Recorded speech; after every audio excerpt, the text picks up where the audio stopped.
ये अंदाज on passive को इस लेवल पर लेकर आया जहां से हम डेफिनेटली हमारे जीवन को आगे बढ़ाएंगे, हमारे सपनों को पूरा करेंगे और टेक्नोलॉजी के साथ रहेंगे तो हम अपडेटेड रहेंगे हमेशा। हमारा आने वाला जो फ्यूचर है वो ज्यादा अपडेटेड होगा। हमारी आने वाली जो पीढ़ियां हैं, इनकम तो उनके पास होगा बट वो लोग अपडेटेड होंगे।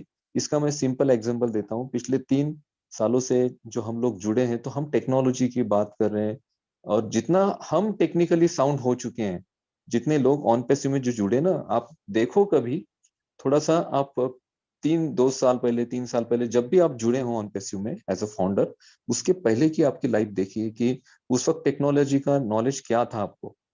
ठीक है, सारे लोग टेक्निकल नहीं है बट टेक्नोलॉजी को समझ चुके हैं, जान चुके हैं, सीख चुके हैं कि भाई टेक्नोलॉजी एटलीस्ट ऐसी है। ठीक है, उस टेक्नोलॉजी को हैंडल नहीं कर पा रहे होंगे, अपने ईमेल्स भी बहुत सारे लोग क्रिएट नहीं कर पा रहे, बट उनको पता है कि ईमेल आईडी क्या होती है और ईमेल आईडी के थ्रू क्या क्या किया जाता है। वो समझ चुके हैं इन बातों को। तो पिछले 3 साल पहले अगर आप ऑन पैसिव में एज अ फाउंडर आ चुके होंगे तो आपकी 3 साल पहले की जो स्थिति थी वो देखिए और आज की आपकी स्थिति क्या है। इन 3 सालों में हम इतना ज्यादा डेवलप हो चुके हैं, इतना ज्यादा टेक्निकली साउंड हो चुके हैं और हमने ये जो 3 सालों में जो चीजें सीखी है और आगे जब फ्यूचर में हम सारे प्रोडक्ट को, सारे सॉल्यूशंस को जब हम हैंडल कर रहे होंगे और उस वक्त जो हम चीजें सीखेंगे तो उन सारी चीजों का हमारे आने वाली पीढ़ियों पर कितना ज्यादा टेक्निकली असर होगा, कितने ज्यादा हम टेक्निकली साउंड होंगे और हम टेक्नोलॉजी के साथ हमेशा कनेक्टिविटी में रहेंगे ऑन पैसिव के साथ। तो थैंक यू सो मच। मैं शायद ज्यादा बोल गया। हम आज सिंधु सर को सुनने आए। Over to Ajay ji. Thank you sir. और आपने जो भी अपडेट्स दिए हैं वो डेफिनेटली इस वक्त पे हर एक फाउंडर को अगर वो अपने आप को ब्रांड एम्बेसडर समझ एक्सपेक्ट करता है, ब्रांड एम्बेसडर की तरह उसे बिहेव भी करना होगा। अगर वो कंपनी से एप्पल्स की उम्मीद कर रहा है तो कंपनी के प्रति उसकी जिम्मेदारी क्या बनती है उसे वो भी समझना होगा। एप्पल्स तो यहाँ पे आप जानते हैं कि हम एक ऐसे सिस्टम में एंटर हुए हैं जहाँ बाई डिफॉल्ट है हमें मतलब हम उसको खाते खाते थक जाएंगे, लेकिन ये एप्पल से हमारा नाता है, ये छूटने वाला नहीं है। तो चलिए, हमारे बीच लीजेंडरी हमारे वेटरन सर साधु सिंह शेखो जी आ चुके हैं और मुझे लग रहा है पूरा भारतवर्ष आज फिर से एक बार अतुल्य भारत के इस मंच से उनको सुनना चाहेगा। तो सबसे पहले मैं उनका स्वागत करूंगा, धन्यवाद करूंगा उन्होंने आज जो ये कीमती वक्त हमें दिया है और इस कीमती वक्त को लेडीज एंड जेंटलमैन हम सभी के लिए किस तरह से वो बेहतर बनाने वाले हैं वो आने वाले पलों में आप सभी जान पाएंगे। तो चलिए चलते हैं सीधा साधु सिंह शेखो सर की तरफ। और मैं आप सभी को बता दूं कि हमारे बीच सर देवीलाल जी, सर राजेंद्र भटकर जी और बहुत सारे हमारे स्पीकर्स मौजूद हैं। वो भी उनसे भी हम शेयरिंग लेंगे, लेकिन आज स्पेशल हमारे गेस्ट जो मौजूद है सर साधु सिंह शेखो जी, चलते हैं उनकी तरफ। सर स्वागत है आपका मंच पर। और अगली आवाज लेडीज एंड जेंटलमैन इस मंच अतुल्य भारत के मंच से होगी, वो होगी साधु सिंह शेखो जी की। ऑन पैसिव नमस्कार सर को। जी जी नमस्कार and my good evening and namaste, sat sri akal to all the participants in this meeting today. And मैं तहे दिल से शुक्रगुजार हूँ शर्मा ब्रदर्स का, जिन्होंने आज मुझे दूसरी तीसरी बार मौका दिया है अपने इस मंच पर मैं कुछ कहूँ। मेरे से तो बड़े बड़े धुरंधर भाई यहाँ मौजूद हैं आज। मैं शायद उनकी वजह से कोई डर जाऊँ या बोल ना पाऊँ अच्छा सा, इसलिए मुझे माफ करना। जस्सी जी हाजिर हैं, देवीलाल चौहान साहब हैं, गावंडे साहब तो खैर अनूप गावंडे जी तो बहुत वेरी नाइस, उनका टेक्निकल नॉलेज है। तो लेकिन आज शर्मा ब्रदर्स ने मुझे इकट्ठा कॉल करके बताया है कि मैं अपनी आज फिर दोबारा से थोड़ी सी लो थिंकिंग हो गई है लोगों की कि उसके बारे में थोड़ा अप कैसे कर सकते हैं, तो उस पर मैं अपने कुछ विचार रखूं। तो मैं अपने आप को उसी तरीके से मैं बोलना चाहूँगा कि देखिए टेक्निकल नॉलेज तो मेरे पास बिल्कुल नहीं है। मैं तो अनूप कांवड़े को लेक्चर इनके सुनता रहता हूँ और उनको फ़ोन लगा के पूछता भी रहता हूँ। तो मैं तो थोड़ी सी वैसे कुछ बातें बताऊंगा आपको मेरी अपनी स्टाइल के अंदर। तो दोस्तों आज का जो टॉपिक है वैसे तो उन्होंने दिया है स्ट्राइड अप ग्रेजुअली। स्ट्राइड का अर्थ होता है स्टेप या पेस, जिसको इंग्लिश में 2 वर्ड हैं, या इसको हिंदी में कहें तो कदम। अप का मतलब ऊपर की तरफ और ग्रेजुअली मतलब धीरे धीरे। अच्छी बात है, ये बहुत बढ़िया, अच्छी लगा मेरे को उनका एक टॉपिक आज का, कि आप किसी भी बिजनेस में अगर हैं तो आप एक धमाके से एक की जंप के साथ उसकी तरक्की नहीं कर सकते हैं, आपको ग्रेजुअली ऊपर जाना पड़ेगा। एक कोई अगर किसी ने 2 मंजिली बिल्डिंग भी बनाई है ना, तो उसकी भी स्टेयर्स होती हैं। तो उसके ऊपर हम एक एक कदम रख के ऊपर चलते हैं, आगे जाते हैं और फिर जाकर के लास्ट में अपन पहुंचते हैं। तो इसी प्रकार से ये हमारा जो बिजनेस है, जो दुनिया का टॉप बिजनेस है, मैं इसकी कुछ खासियतें भी आपको बयान करूंगा।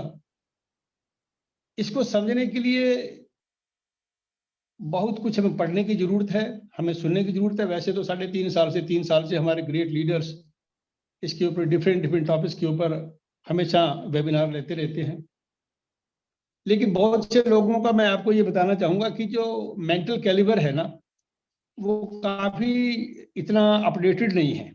उसकी बहुत सी वजह हो सकती है। कोई ज़्यादा एजुकेशन उनके पास नहीं है, उनका कोई एक्सपोजर नहीं है, या वो ज़्यादा सुनते नहीं हैं, या फिर उनका स्टैंडर्ड इतना लो है कि वो, जैसे मैंने 1 महीना पहले भी इसी मंच पे एक दिन में बोल रहा था, तो मुझे लास्ट में किसी ने क्वेश्चन किया कि साहब मुझे 10,000 रुपये मिल जाएंगे। तो इतनी बड़ी बिजनेस कंपनी के साथ जुड़ने के बाद भी आपका ये सवाल है कि क्या मुझे 10,000 रुपये पर मंथ मिल जाएंगे। तो इन सब की जो वजह है ना, वो वजहों के ऊपर मैं बताना चाहूँगा। और मैं उससे पहले मैं हमारे ग्रेट लीडर जस्सी जी, देवीलाल चौहान साहब और रूप गवर्नर जी का भी मैं स्वागत करता हूं कि वो आज मेरे को सुन रहे हैं। देखिए दोस्तों, पॉजिटिव रहने के लिए इंसान को बहुत कुछ करना पड़ता है।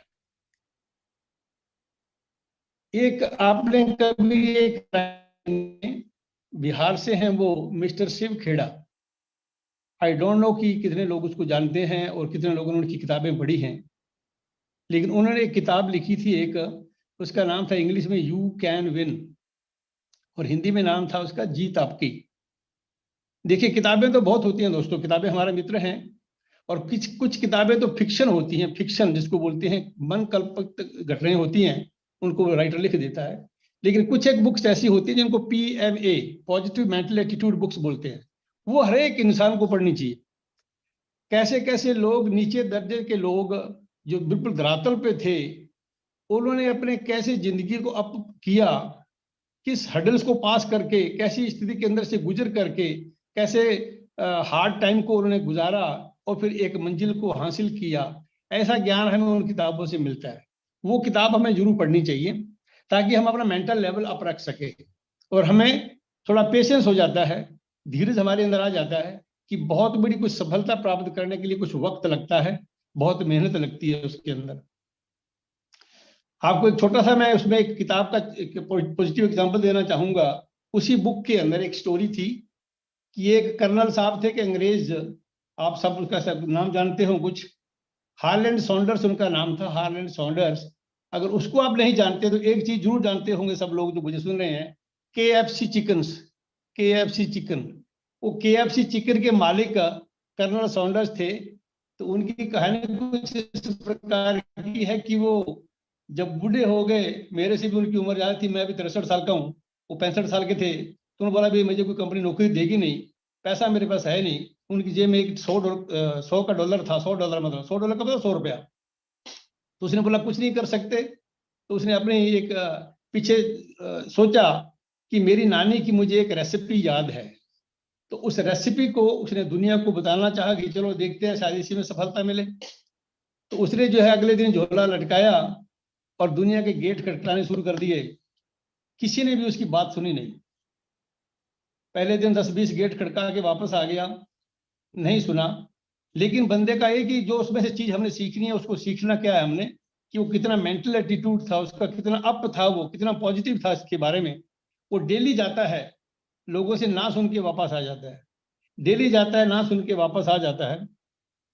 और मैंने सुना है किसी से कि उसने 999 गेट्स नॉक किए, लेकिन किसी ने उसकी बात नहीं सुनी।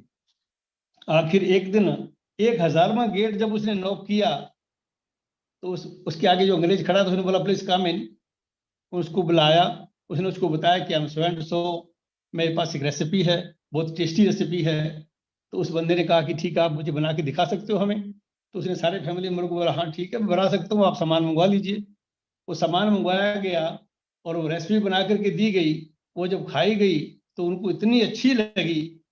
तो उस बंदे ने जिसको बना के दी, उन्होंने कर्नल सैंडर्स से कहा कि क्या आप कल आ सकते हो? बोला हाँ। तो कल उसने कुछ दोस्तों को बुला लिया और उन सबके सामने फिर उसने वो रेसिपी दोहराई और बना करके खिलाई। वो इतनी फेमस हुई, उसमें से कुछ लोग ऐसे भी थे